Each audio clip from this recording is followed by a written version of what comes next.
Hello students, welcome to Mathlearn. In the special episode of Practice with Officers के 5 सवाल हम रोज करते हैं क्लास 10 के। आज करेंगे height and distance. Height and distance हालांकि हम अपने चैनल पर कवर नहीं किए हैं, लेकिन आज हम आपके साथ कुछ क्वेश्चंस एंड सॉल्यूशंस करेंगे और आपको उसको बताते चलेंगे। अगर आपने हाइट एंड डिस्टेंस नहीं भी किए होंगे लेकिन ट्रिग्नोमेट्रिक रेशियोज तो किए हैं, आपके लिए काफी मुश्किल नहीं लगेंगे, आसान ही लगेंगे। चलिए हाइट एंड डिस्टेंस के थोड़े से कॉन्सेप्ट के बारे में बात कर लेते हैं, फिर करते हैं हम अपने प्रैक्टिस के लिए 5 सवाल। हाइट एंड डिस्टेंस में आप देख ही रहे हैं, कहने का मतलब ही हाइट, किसी चीज का हाइट होगा और किसी चीज का डिस्टेंस होगा। अब यहां पर आपका 2 इंपॉर्टेंट कॉन्सेप्ट आता है। एक तो आता है angle of elevation. Angle of elevation, angle of elevation कहते हैं बच्चों, अगर आप मानिए इस जमीन पर आप है और यहां से आप किसी चीज को देख रहे हैं। यहां पर मान लीजिए एक कुछ फ्लैग है, इस तरह का एक फ्लैग है। यहां पर कोई टेंपल का हाइट है, यहां पर फ्लैग है और आप यहां से इस फ्लैग को देख रहे हैं। इस तरीके से आप कैसे देखते हैं? आप ये जो है यहां से सीधा देखते हैं तो इसको कहते हैं लाइन ऑफ साइट। और लाइन ऑफ साइट से आप जब अपने गर्दन को उठाते हैं, अपने गर्दन को इस तरह से उठा के देखते हैं, चलो हमारा ये झंडा दिखाई दे रहा है, फ्लैग दिखाई दे रहा है, तो इस तरह से आप जब अपने नजर को उठाते हैं तो इस जो एंगल बनाते हैं थीटा, इसको कहते हैं एंगल ऑफ एलिवेशन। इसे कहते हैं आप एंगल ऑफ एलिवेशन।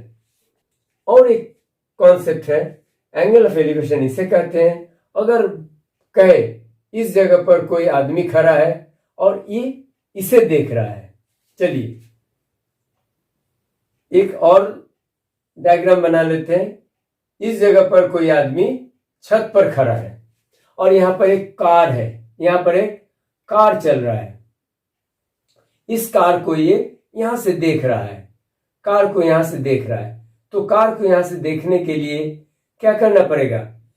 ये लाइन ऑफ साइट ये वाला है, हम दिखा रहे हैं ये वाला लाइन ऑफ साइट, ये है लाइन ऑफ साइट जो हम सीधा देखते हैं, इसको लाइन ऑफ साइट कहते हैं।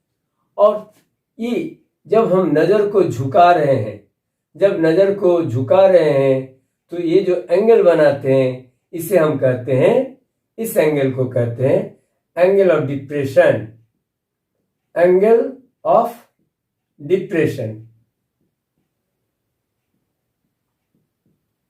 Angle of depression. तो ज्यादा कुछ बात नहीं है। आपका ये जो राइट एंगल ट्रायंगल बन रहा है, आफ्टर ऑल ये ट्रायंगल, ये एंगल आपका, ये एंगल ऑफ डिप्रेशन अगर थीटा है तो एंगल ये थीटा ही बनेगा, क्योंकि आप देख रहे हैं लाइन ऑफ साइट और ये हॉरिजॉन्टल दोनों पैरेलल है, दोनों पैरेलल है। तो आप देखिए ये अगर लाइन ट्रांसवर्स को देखते हैं, पैरेलल लाइन का आप कॉन्सेप्ट लगाते हैं, तो ये दोनों एंगल क्या है? ऑल्टरनेट इंटीरियर एंगल बनता है। और ऑल्टरनेट इंटीरियर एंगल जब 2 लाइन पैरेलल होते हैं तो हमेशा इक्वल होते हैं। तो एंगल ऑफ डिप्रेशन आपको सिर्फ जब फिगर बनाना है, इस क्वेश्चंस को करने में आपको सिर्फ एंगल ऑफ डिप्रेशन अगर कहा रहेगा तो आप फिगर अगर बनाना ठीक से बनाते हैं, आपको इस तरह का फिगर बनाना चाहिए, क्योंकि एंगल ऑफ डिप्रेशन दिखाना पड़ेगा कि ये एंगल ऑफ डिप्रेशन है, ये इसलिए ये थीटा है तो ये भी थीटा है। लेकिन एंगल ऑफ एलिवेशन जब दिया रहेगा तो आप डायरेक्टली सिर्फ ये एंगल बना सकते हैं, क्योंकि this is the angle of elevation. चलिए हम कुछ हाइट एंड डिस्टेंस के जब 5 हमारा प्रैक्टिस क्वेश्चंस करेंगे तो आपका और भी कॉन्सेप्ट क्लियर हो जाएगा। तो ये रहे हमारे पहला सवाल।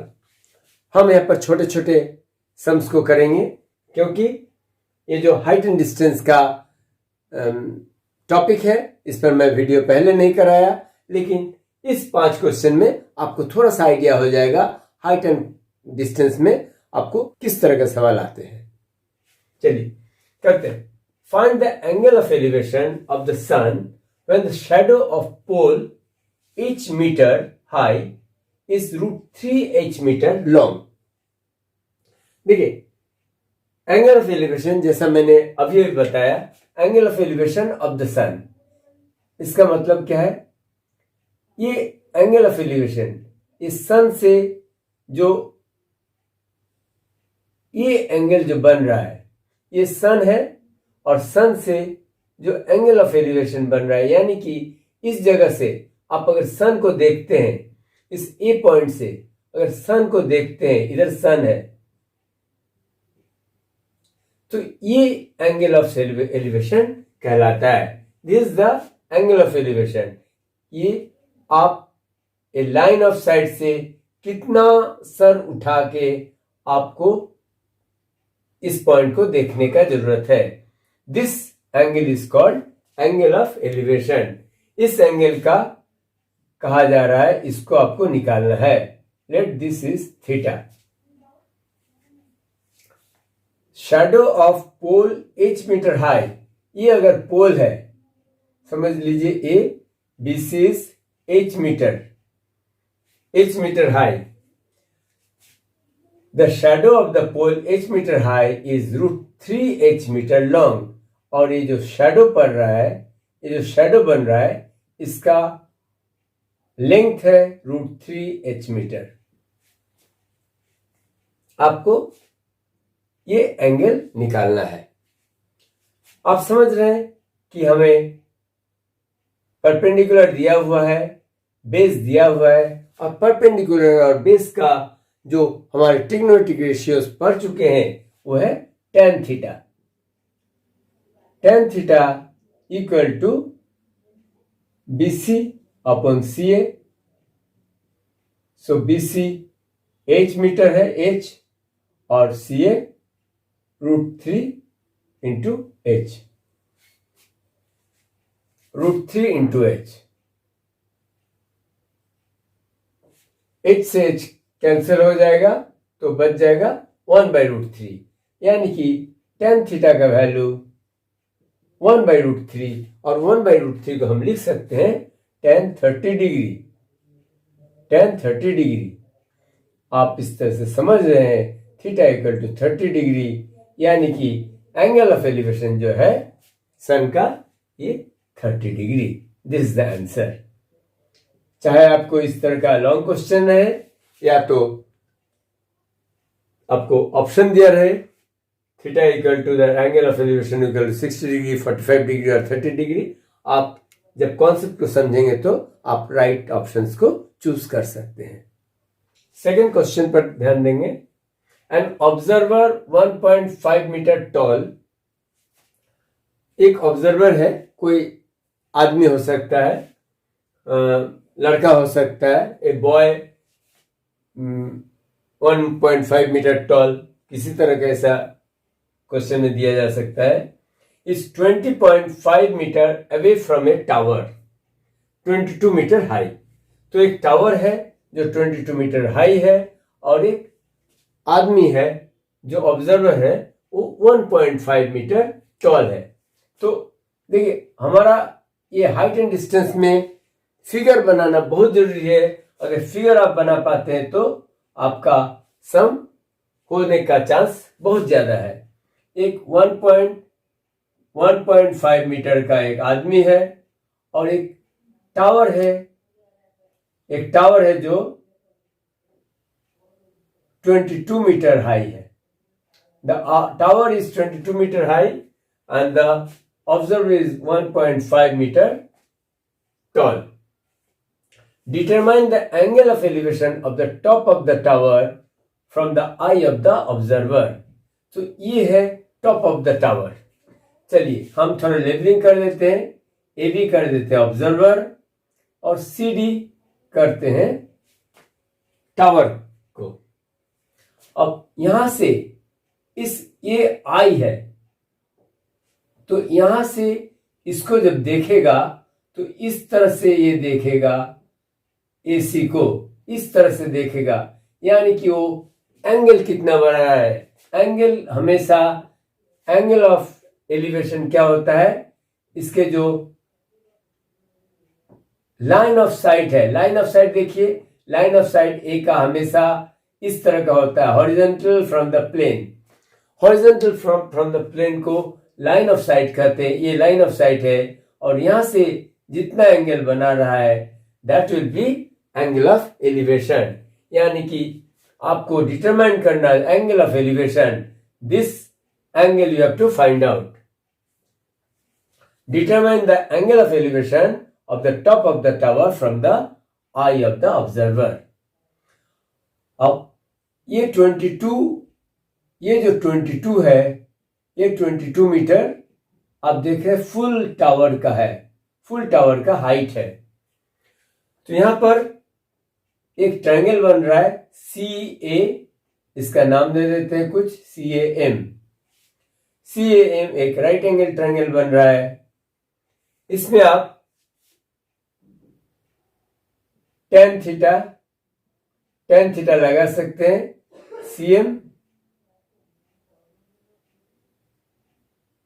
By AM, CM by AM।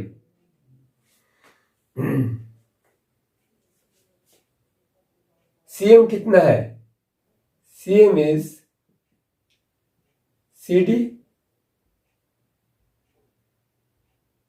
minus MD, that is 1.5, MD is also 1.5 meter, इसलिए CD, total CD is 22 meter, 22.1.5, that is 20.5 meter,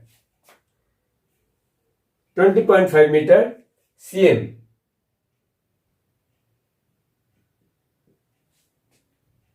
An observer 1.5 meter tall is 20.5 meter away from a tower।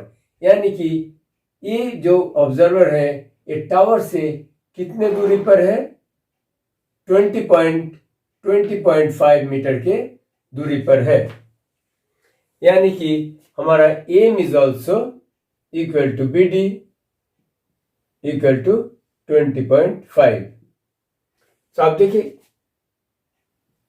tan theta equal to CM by AM, CM हमारा निकल रहा है 20.5 divided by AM is also 20.5, 20.5, so it is 1। tan theta equal to 1 और 1 tan में क्या value रखता है? tan 45 degree, tan 45 degree.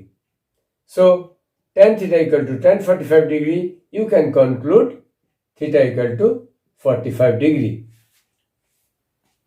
So the angle of elevation of the top of the tower from the eye of the observer is 45 degree। अगर आपका trigonometric ratios का, standard degrees का values याद रहता है तो हाइट एंड डिस्टेंस का सवाल आपके लिए काफी इजी बन जाता है। चलिए नेक्स्ट हम देखते हैं question number 3। In the figure AB is 6 metre, AB is 6 metre high pole. एक पोल है AB जिसका हाइट है 6 metre. CD is the ladder, एक लैडर है CD जो inclined at an angle of 60 degree to the horizontal and reaches up to a point D of the pole। इस पोल के D पर ये जो लैडर है ये D पॉइंट पर टिका हुआ है और लैडर क्या करता है? ये हॉरिजॉन से 60 डिग्री का एंगल बना रहा है। देख रहे हैं बेस से क्या कर रहा है? 60 डिग्री का एंगल बना रहा है। इफ AD इज 2.54, AD दिया हुआ 2.54 और AB दिया हुआ 6 metre. Find the length of BC, find BC होगा, फाइंड BC। तो यहां पर BC का डिस्टेंस को निकालना है। BC का डिस्टेंस को निकालना है। देखिए, हम हमेशा हाइट एंड डिस्टेंस या ट्रिग्नोमेट्रिक सॉल्यूशंस में क्या करते हैं, किसी एक राइट ट्रायंगल का खोज में रहते हैं। और यहां पर आप देख रहे हैं triangle DBC is a right triangle और जिसका एंगल B 90 डिग्री है। अब DBC से मतलब है, यानी कि हमें DB निकालना है। DB आप देख रहे हैं आराम से, DB AB का डिस्टेंस दिया हुआ है 6 मीटर। सो AB और माइनस AB से अगर AD को माइनस कर देते हैं तो आप BD निकल जाता है। BD equal to AB minus AD। देखते हैं क्या है, 6 माइनस 2.54। अच्छा, यहां पर ये ले लीजिए √3 का वैल्यू 1.73। इस तरह का सम में कभी कभी आपका √3 या √2 या √5 का वैल्यू आपको दिया रहेगा।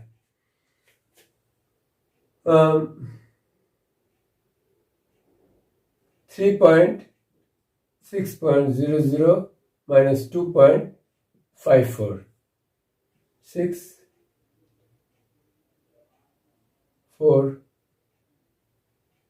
3.46।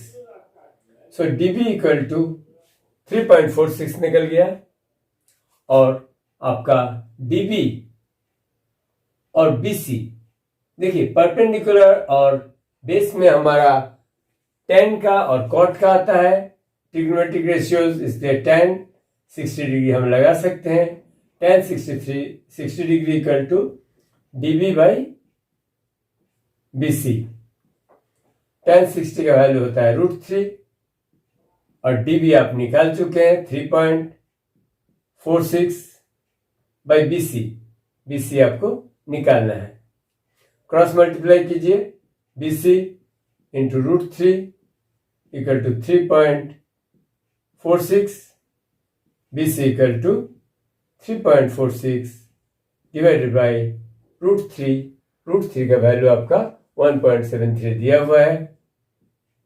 और 1.73 इंटू 2, 6, 4, 3.16, यानी कि ये 2 से कट रहा है, इसलिए आपका BC का वैल्यू आ रहा है 2 metre. This will be the answer.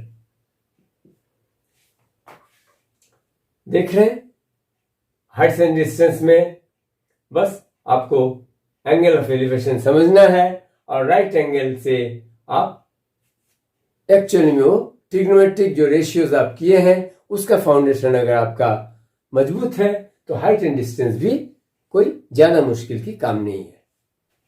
चलिए नंबर 4 देखते हैं। ये बहुत ही पॉपुलर और इंपॉर्टेंट सवाल है। आप अपने टेक्स्ट बुक में भी एनसीईआरटी में देख चुके होंगे। A tree breaks due to storm and the broken part bends such that the top of the tree touches the ground making an angle 30 degree with the ground। ज्यादा पढ़ने से पता नहीं चलता है, धीरे धीरे हम करते हैं। A tree breaks due to storm, एक tree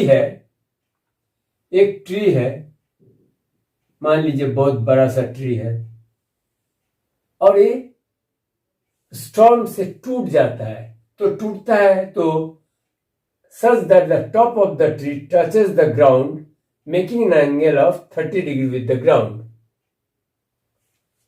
The distance between the foot of the tree and the point where the top touches the ground। अच्छा, इसका मतलब है ये ऐसा नहीं होता है कि ये अपरूट हो गया है, ये सिर्फ ब्रेक हो गया है। तो ब्रेक कैसे होता है? ब्रेक किसी एक पॉइंट से हो जाता है। मान लीजिए ई से आप ये ब्रेक कर गया, तो ई से ब्रेक करेगा तो क्या होगा, ये जो होगा इस तरह से, ये जो पॉइंट जहां से ब्रेक करेगा वो इस जगह से ऐसे करके जमीन पर गिर जाएगा, है ना।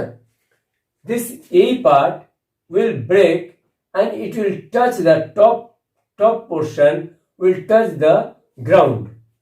मान लीजिए सी पर मीट करता है। A tree breaks due to storm and the broken part, जो ब्रोकन पार्ट है, bends such that the top of the tree touches the ground making an angle of 30 degree. अच्छा, ये भी एंगल दिया हुआ है कि ये 30 डिग्री है। Angle BCE is given 30 degree. The distance between the foot of the tree, देखिए ये ट्री का फुट तो B है, and the point where the top touches the ground, touch कहां कर रहा है? C पर कर रहा है, इज 8 मीटर, यानी कि BC दिया हुआ है 8 मीटर। इस तरह से आपको फिगर को बनाना है और समझते रहना है, क्योंकि ट्री टूट रहा है और टूटने के बाद ये C पर मीट कर रहा है ग्राउंड पर, और ये क्या कर रहा है? इसका जो ब्रोकन पार्ट है और इसका जो टॉप है, ये ग्राउंड से 30 डिग्री का एंगल बना रहा है, और ये जहां पर जमीन पर टच कर रहा है, this distance is from the foot of the tree is 8 metre. हमें दिया हुआ है BC equal to 8 metre. Angle BCE, BC equal to 8 metre, angle BCE equal to 30 degree.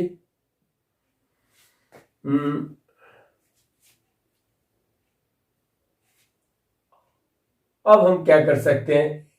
बहुत से बहुत EB को निकाल सकते हैं, क्योंकि परपेंडिकुलर है, बेस है, और हम अगर tan 30 का EB बाई BC करते हैं तो हमें EB निकल सकता है। चलिए देखते हैं। tan 30 1/√3 EB upon 8, cross multiplication करेंगे तो EB इंटू √3 इक्वल टू 8, यानी कि 8/√3 मीटर आपका EB बन रहा है। EB। अब EC हम निकाल सकते हैं पाइथागोरस थ्योरम से। देखिए EC square equal to EB square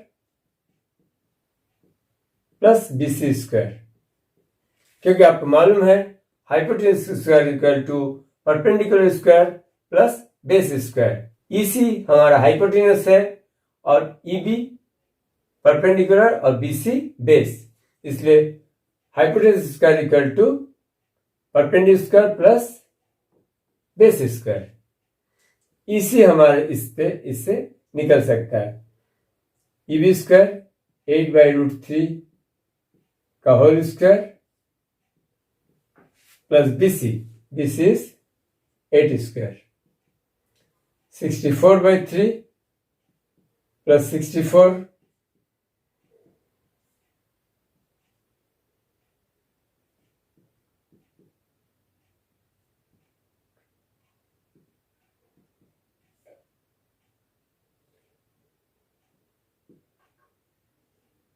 256/3।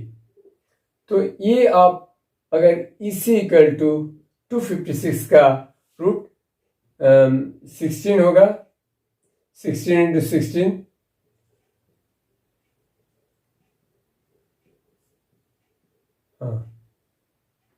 So EC equal to 16/√3, 16/√3। अब हमारा EC जो ब्रोकन पार्ट है वो निकल गया। Broken part is this broken part length of the height of the broken part equal to 16/√3 metre. और जो एग्जिस्टिंग पार्ट है, जो एग्जिस्ट कर रहा है, जो टूटा नहीं है, जमीन से जो लगा हुआ है, EB, ये है 8/√3, यानी कि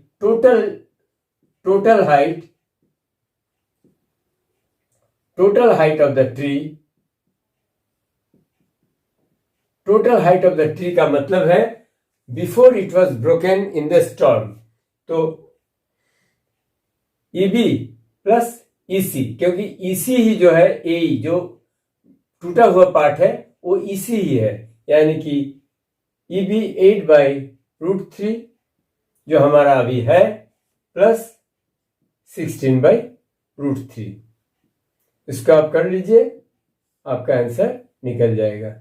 8 + 16 24। आप चाहे तो डिनोमिनेटर को आप रैशनलाइज कर लीजिए, √3 × √3 24√3, √3 × √3 3, 3 8 = 24, यानी कि 8√3 metre was the total height of the tree before it was broken in the storm. ये काफी इंपॉर्टेंट है, इसको आप स्टार मार के रख सकते हैं, ये काफी बार रिपीट होता रहता है एग्जाम्स में। ये है हमारा 5th और लास्ट सवाल। The angle of elevation of the top of A building from the foot of the tower. ठीक है, हम इतना समझ रहे हैं हाइट एंड डिस्टेंस में, हाइट का बात होता है, डिस्टेंस का बात होता है। इसमें एक बिल्डिंग है, एक टावर है, और दोनों कैसा रहता है, जमीन पर इरेक्ट रहता है।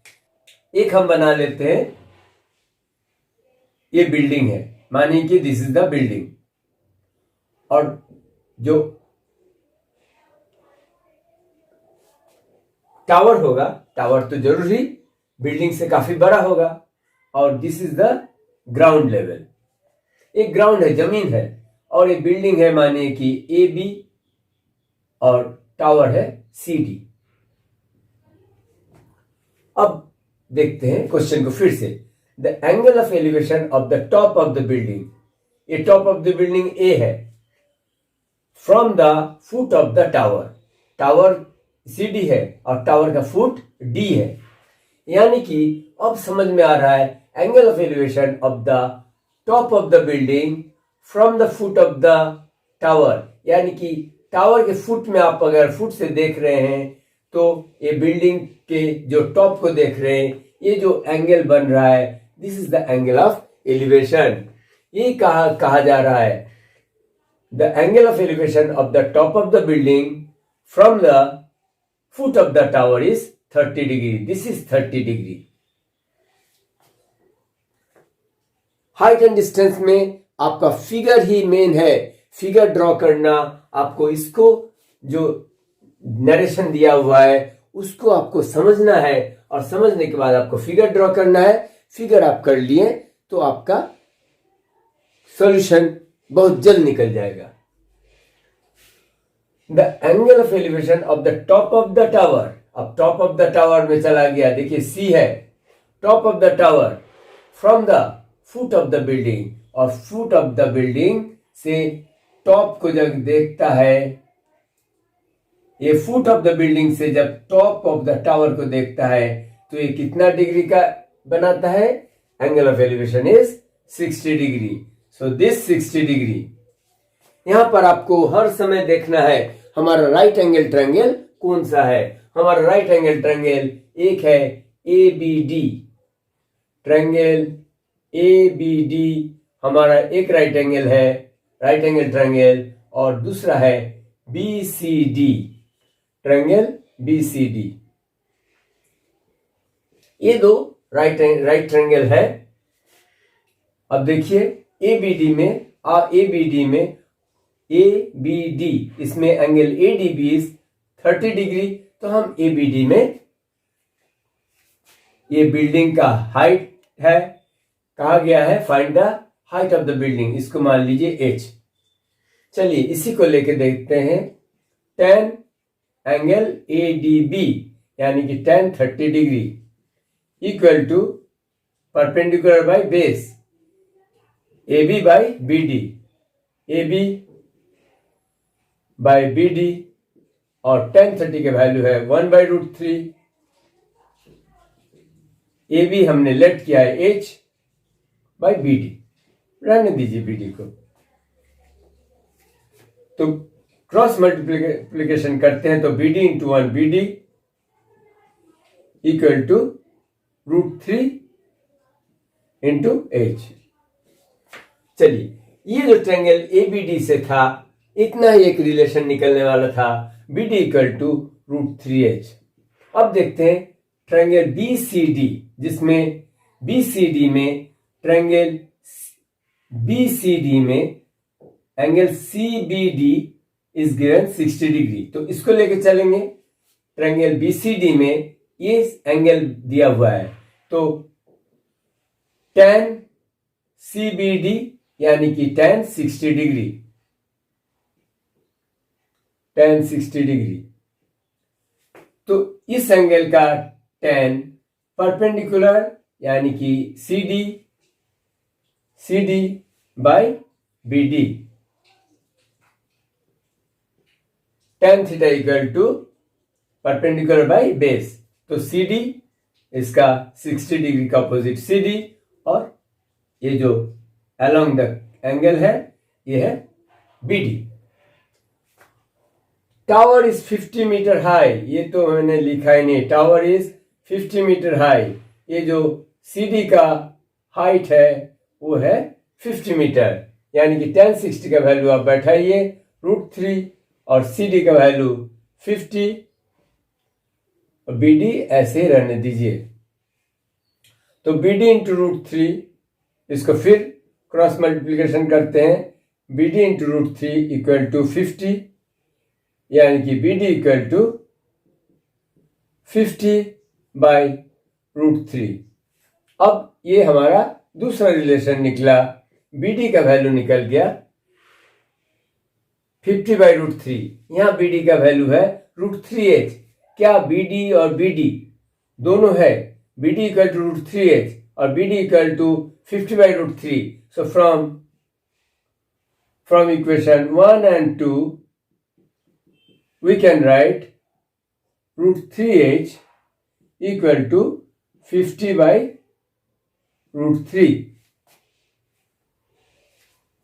देखिए BD इक्वल टू √3h और BD इक्वल टू 50 बाई √3। दो ट्रायंगल का इस तरह से दो इक्वेशन अलग अलग से बन रहा है, और दोनों के BD का एक वैल्यू निकल रहा है। यहां भी BD का एक वैल्यू निकला, इसलिए this value will be equal to this value, क्योंकि ये भी BD का वैल्यू है और ये भी BD का वैल्यू है, दो it is in terms of h। तो आप इस तरह से लिख सकते हैं, और h इक्वल टू 50 बाई ये √3 जब राइट साइड को आएगा तो डिवीजन में चला जाएगा। सो 50 by √3 into √3 3, 16 and 2 by 3। So height of the building is 16 and 2 by 3 meter. This is the answer. कुछ क्वेश्चंस हाइट एंड डिस्टेंस के आज के प्रैक्टिस सेशन में हुआ। आपको जब आइडिया लग गया हाइट एंड डिस्टेंस का सवाल किस तरह से होता है, आप और भी प्रैक्टिस कर सकते हैं। और भी प्रैक्टिस बुक्स आपके पास अवेलेबल है, उनसे भी कीजिए। लेकिन ये 5 क्वेश्चंस को आप ध्यान से देखिए, इसका आपको कुछ फंडामेंटल मिलेगा। जब बेसिक नॉलेज बन जाता है तो आप आगे का भी डिफिकल्ट सम्स कर सकते हैं। तो बने रहिए इसी तरह का छोटे छोटे फंडामेंटल, जो आपका फंडा क्लियर होता रहेगा।